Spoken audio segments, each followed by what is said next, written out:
하루 8시간만 열심히 일하면 먹고 입고 자고 아이들 키우는데 부족하지 않은 세상을 만들겠다. 지난 지방선거에서 민주당 후보로는 처음으로 경남지사에 당선된 김경수 경남지사의 취임 일성인데요. 이 취임하고 첫 달 도정의 밑그림은 어떻게 그려가고 있는지, 또 어려운 지역 경제를 살릴 보관은 뭔지 김경수 경남지사를 만나보겠습니다. 김경수 지사님, 안녕하십니까? 예, 안녕하세요. 반갑습니다. 예, 반갑습니다.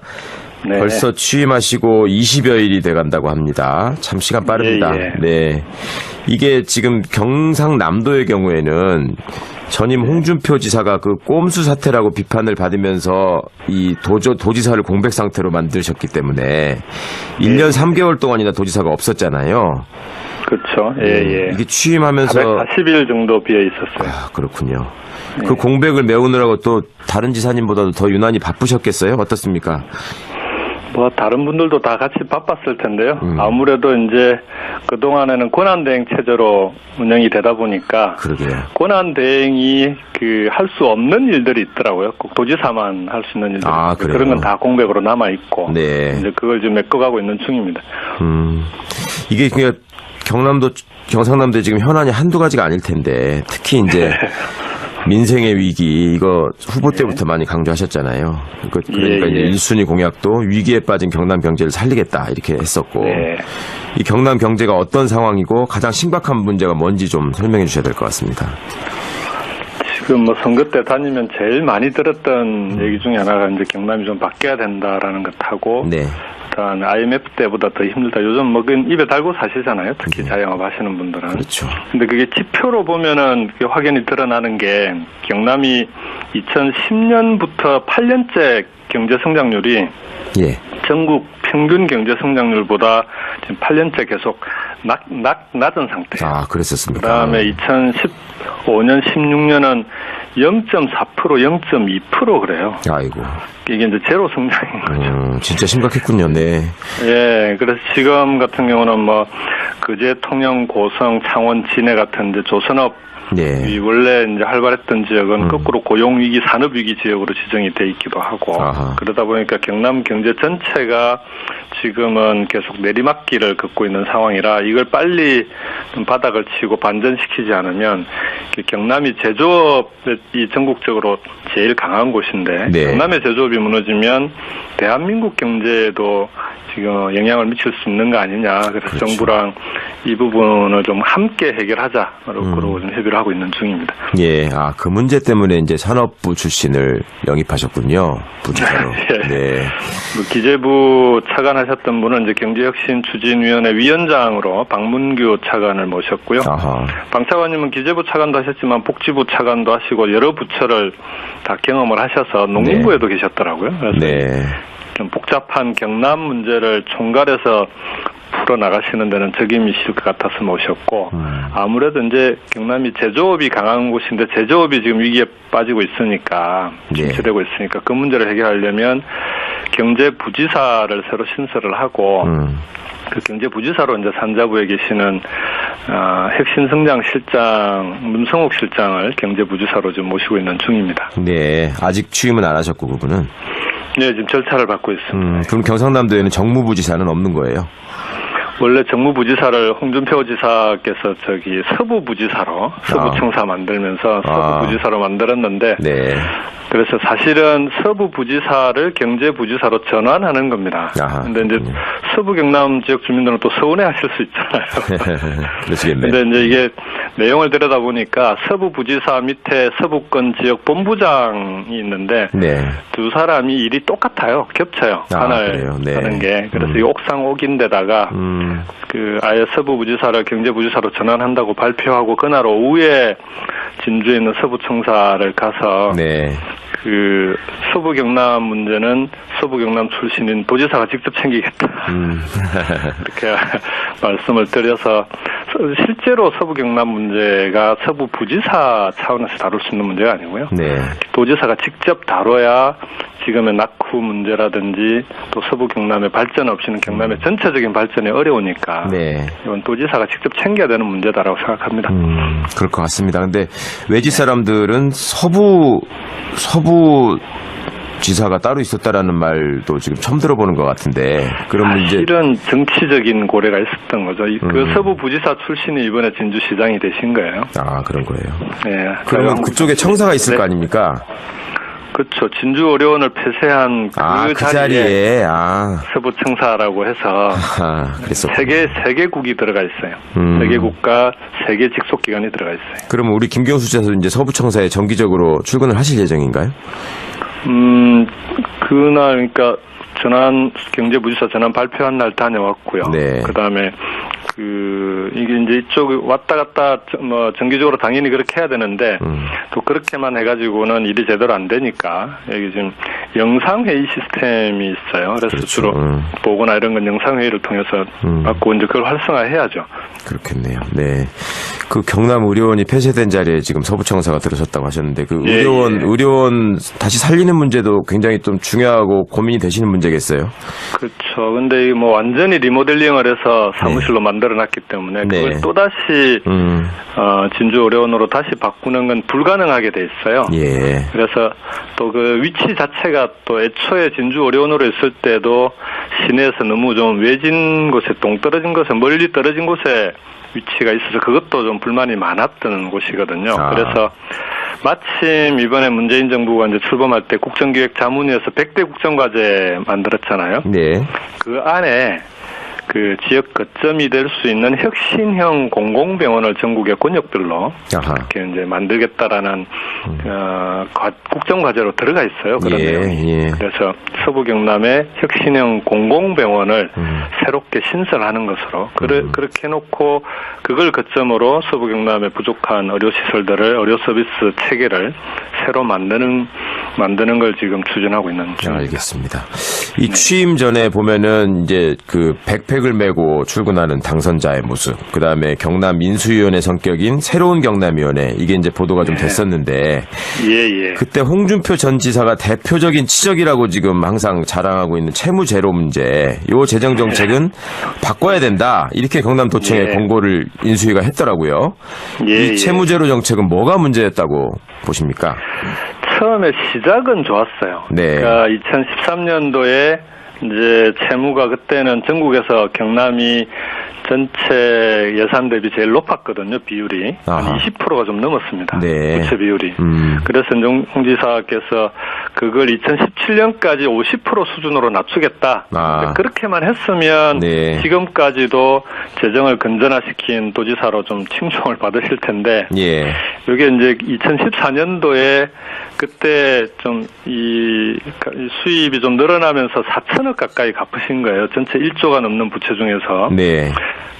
그래서 목표를 조기 달성을 했는데 여기서 좀 그쳤으면 좋았을 텐데 그때 뭔가 좀 피를 받으셨는지 채무 제로를 선언하시고 그거는 너무 나가버리신 거죠. 근데 나중에 보니까 이게 채무를 제로로 만든다는 게 좀 무리한 계획이다 보니까 이게 뭐 경남도의 계산 방식으로는 채무가 제로인데 제가 막상 인수위 때 장부를 받아보니까요. 채무는 제로로 돼 있는데 부채는 4,200억이다 이렇게 돼 있어요. 그게 무슨 말이에요? 그러니까 이게 계산 방식을 조금 다르게 해가지고 여전히 갚아야 될 채권이 있습니다. 자동차 매매할 때 왜 공채 사잖아요. 그렇죠. 네. 그럼 그 채권이 이 지역개발기금이라고 그걸 가지고 이제 지역개발에 사용하는데 그것도 당연히 갚아야 될 부채 아닙니까? 그렇죠. 네. 그 부채가 4,200억이 있는 거예요. 근데 그건 빼고 채무로 계산을 안 하더라고요. 네. 그래서 저는 이건 눈 가리고 아웅이기도 하고 그 다음에 사실상 엄밀히 따지면 이거 대국민 사기극 아니냐. 그렇게 얘기를 했었죠. 그래서 채무 제로라고 하는 건 이건 국민을 속이는 거니까 좀 정확히 이제는 재정 운용 기조를 건전 재정으로 가되 있는 건 그대로 알리고 지금은 오히려 경남 경기가 어렵고 경제가 침체돼 있으니까 적극적으로 재정 투자를 하자 그러고 있는 중입니다. 알겠습니다. 그러니까 정치적인 선전 용어로서는 채무 제로가 굉장히 눈에 띄는 용어였지만 기념식수도 하시고 표지석도 세우시고 하셨는데 그렇게 기념식수 해놓은 나무가 이게 또 말라 죽었어요. 그래서 2번을 교체를 했는데 새 그루가 다 죽어버린 거죠. 아이고 참 그래서 이번에 제가 취임하기 전에 그 나무를 권한대행이 나무를 이제 최종적으로 제거를 하셨더라고요. 이제 그러니까 채무제로에 맞추느라고 사실 또 써야 될 돈을 안 쓰고 하는 일이 또 많지 않았겠습니까? 그게 또 문제가 될 것 같아요. 아까 제가 경제 성장률 말씀드릴 때 2015년, 16년에 0.4%, 0.2% 그랬잖아요. 그러셨죠. 그때 집중적으로 빚을 갚은 겁니다. 그러니까 쉽게 얘기하면 집안이 지금 힘들어서 이제는 열심히 투자도 하고 그렇죠. 뭔가 살려야 되는 시점에 이 집에 있는 솥단지까지 다 팔아먹으면서 빚을 갚은 거예요. 아니 도의 경우에는 그 시군에다가 조정교부금 뭐 이런 것도 내려보내잖아요. 맞습니다. 그것도 다 자르고 그런 거 아니에요? 그걸 다 뒤로 미룬 거죠. 이게 지금 이번에 추경 편성할 때 3,500억 정도가 전체 6,200억이 추경 예산액인데 그중에 3,500억이 그동안 안 주고 미뤄놨던 법정 경비, 그다음에 의무적으로 부담해야 되는 경비, 방금 말씀하셨던 시군에 내려보내야 되는 시군 조정 교부금 이런 돈들이에요. 그래서 그걸 밀리고 밀려서 이제 제가 다 또 하나 써야 되겠네. 지금 그 교부를 하고 있는 겁니다. 알겠습니다. 좀 하여튼 현명하게 잘 풀어나가시기를 바라고요. 지금 이제 아까 알겠습니다. 제조업의 위기 말씀해 주셨는데 이게 이제 일자리 문제하고 연결되니까 사실은 시급하고 아주 중요하고 심각한 현안이 된 거잖아요. 이 문제를 풀 보관을 좀 말씀해 주셔야 될 것 같습니다. 제조업, 그러니까 경남이 제조업이 차지하는 비중이 어느 정도냐 그러면은 전체 경남이 생산하는 부가가치의 40%가 넘습니다. 전국 평균보다 약 2배 가까이 되는 건데요. 이제 그러다 보니까 이 제조업을 뿌리로 해서 자영업도 이제 활성화되어 있는 거죠.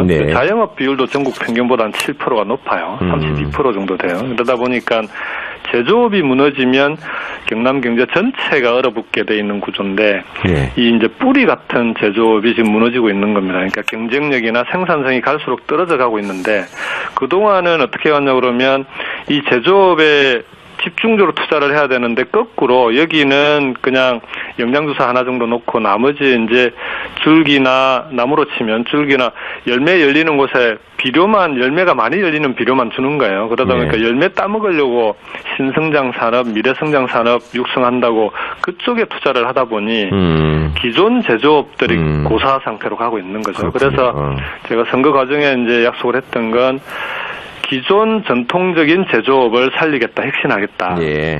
그렇게 하려면 모델을 독일 모델로 가자.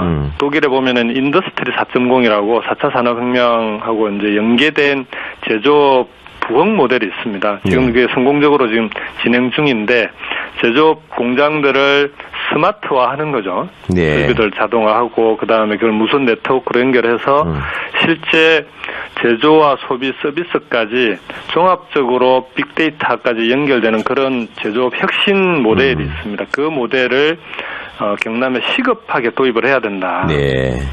그리고 거기에 이제 R&D 투자도 경남형으로 새롭게 만들고 기존 모델들이 아무래도 이쪽 보면은 R&D 예산 따먹기식으로 해서 실제 현장에 도움이 안 되는 경우들이 많았거든요. 그렇죠. 그렇게 이제 그렇게 해 나가려면 자금 금융 지원이 필요한데 지금까지는 어려워지면 거꾸로 금융기관들이 돈을 회수해버리는 그러니까 어려워질수록 더 거꾸로 가는 금융 지원 형태를 보이지 않았습니까? 그래서 그런 부분에 대해서도 좀 근본적인 해결책을 만들어서 실제 어려운 기업들이 도움을 받을 수 있는 그런 자금 지원 대책을 만들고 있습니다. 자, 지방정부 수장으로서 하여튼 뭐 여러 가지 한계도 있겠습니다만은 좀 노력을 기울여 주시기를 바라고. 근데 이제 아까 설명하시는 중에 인더스트리 4.0이라는 모델이 그 자동화하고 이제 그 선진 IT 기술을 기반으로 한다고 하셨는데 그렇게 되면은 그 노동자들의 실업 여건은 더 악화되는 거 아니에요? 그러니까 실업 그런 문제 제기를 많이 하죠. 그렇죠. 그러니까 여기 지금 그래서 독일 같은 경우는 인더스트리 4.0과 동시에 진행한 게 뭐냐 그러면 노동 4.0이라고 하는 그 프로젝트를 같이 진행을 해요. 그렇군요. 그래서 실제로 그 공장, 스마트 공장, 스마트 팩토리의 성공 사례 중에 하나가 독일의 지멘스라는 공장인데 거기에는 지금 약 1,000명의 노동자가 일을 하고 있어요. 근데 이 공장 자동화 스마트 공장으로 만들면서 이 근로자는 노동자들은 줄이지 않고 원래 그 공정을 관리하던 사람들 전부 재교육을 시키는 거예요. 그렇게 해서 이 무선 네트워크 그 자동 관리 시스템을 운영할 수 있는 사람들로 다 재교육을 시키는데 왜 그게 필요하냐 그러면 그 공정을 알아야 네. 그 공정이 자동화된 설비가 돌아가다 문제가 생기면 누구보다 빨리 그걸 또 이제 고칠 수가 있는 거죠. 그래서 네. 그 개선할 수도 있고 그렇게 해서 노동의 질은 좋아지고 네. 그리고 오히려 이제 이렇게 해서 단가가 낮아지고 경쟁력이 높아지니까 거꾸로 경쟁력이 생기면서 투자를 늘리고 고용도 함께 늘어나는 구조로 가는 겁니다. 특히 중소제조업들이 스마트 공장이 되면 네. 여기 경남에도 그런 사례들이 있습니다. 스마트 공장이 되고 나서 자동차 부품 공장인데 외국계 자동차 완성차 업체에서 이제 주문이 더 들어오는 거예요. 네. 단가가 낮아지니까. 그래서 20% 고용을 늘린 것도 있고 그렇습니다. 네. 지사님 이게 뭐 안타깝지만 시간이 얼마 남지 않았는데 그래도 아무래도 네. 제일 민감한 질문은 두 가지가 될 것 같아요. 영남권 신공항은 어떻게 하실 건지 그다음에 드루킹 특검은 어떻게 대처하실 건지 짧게 좀 입장을 알려주시죠. 그 두 가지를 동시에 신공항 문제는 부산과 울산 우리 그 송철호 시장님, 오거돈 시장님과 함께 합의를 했습니다. 지금은 입지 문제를 지금부터 얘기하는 건 오히려 갈등만 일으킨다. 네. 김해 신공항이 그래도 국가가 정책적으로 결정한 국책 사업인데 요걸 재검토하려면 이걸 결정하는 과정에 결정적인 결함이나 하자가 있었는지를 빨리 분석해서 네. 그런 문제가 있었다고 하면 그걸 가지고 국토부와 협의해서 어떻게 할 건지를 여기에 대한 결론을 먼저 내야 된다. 실제로 공항이 동남권 관문공항 역할을 할 수 있는지 안전은 문제가 없는지 소음 피해에 대해서는 대책은 있는지 이런 세 가지 관점을 가지고 지금 분석 작업을 하고 있는 중입니다. 지사님 우리가 지금 2부를 마칠 시간인데 3부에 조금 더 한 번 더 연결해서 조금 더 말씀 듣겠습니다. 2부에서 김경수 지사 인터뷰 계속 진행하겠습니다. 아까 신공항 문제 혹시 마무리 못하신 말씀 있으면 더 이어주시죠. 그래서 그 세 가지를 조금 더 설명드리면은 이게 원래 김해 신공항 얘기가 나왔을 때는 문재인 대통령의 대선 공약에도 이제 동남권 관문공항이라고 돼 있는데 이게 뭐냐 그러면은 인천공항에 만일에 유사시에 문제가 생기면 그걸 대체할 수 있는 공항으로서 이제 이 신공항 논의가 있었던 건데 지금 김해 신공항은 어떻게 돼 있냐 그러면 밤 11시부터 아침 6시까지는 비행기가 뜨고 내리지를 못해요. 그 타임이라고 소음 문제 때문에. 그렇군요. 근데 이걸 국제공항으로 만들어 놓으면 이게 제대로 국제공항으로서 역할을 할 수 있겠냐 이런 문제 제기가 있는 거죠. 그다음에 두 번째가 안전 문제인데 이게 이제 지금도 사실은 김해 쪽에 산이 좀 높은 산들이 있어서 김해 공항의 안전 문제 전에 왜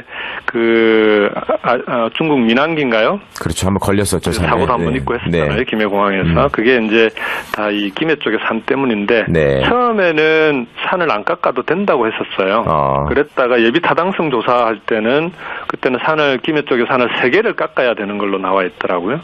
그랬다가 또 최근에 확인을 해보니까 국토부가 또 산을 안 깎아도 된다고. 이게 왜 그런데? 그러면은 이게 제대로 처음에 이 안전 문제에 대해서 산을 깎고 안 깎고 하는 게 되게 중요한데 이 안전 문제에 대해서 제대로 검토하고 결정한 거냐 하는 이제 의문들이 생기는 겁니다.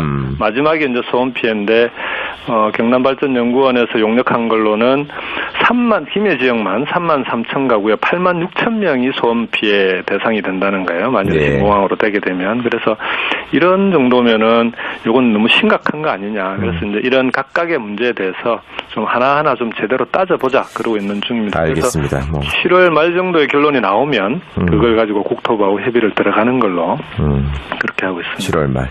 꼼꼼하게 챙기고 계시는 것 같으니까 현명한 결론이 나오기를 바라겠고요. 마지막으로 짧게 이 드루킹 특검에서 뭐 연락을 못 받고 계신다면서요? 뭐 오겠죠. 어쨌든 지금 특검이 있는 그대로의 사실을 제대로 밝혀주지 않겠냐라고 기대를 하고 있고요. 그렇게 해서 이 특검이 이 문제에 대해서 도민들 그리고 국민들의 우려를 해소하는 그런 계기가 될 거다 저는 그렇게 생각합니다. 알겠습니다. 원래 우리 그 특검이 통과됐을 때 제가 본회의장에서 마지막 본회의 참석했을 때 김성태 원내대표한테 가서 인사드리지 않았습니까? 그래서 이제 단식하느라고 건강도 그래서 그때 인사를 드렸더니 김성태 대표께서도 들고 가라 그러시더라고요. 그래요. 네. 이건 뭐 나름대로 정치권에서도 이 문제에 대해서는 나름대로 그런 판단들을 하고 있는 거 아니냐. 알겠습니다. 네. 하여튼 뭐 잘 대응하셔서 도정에 차질이 없도록 유념하시면 좋겠습니다. 오늘 말씀 고맙습니다. 알겠습니다. 네, 고맙습니다. 다음 기회에 또 직접 뵙겠습니다.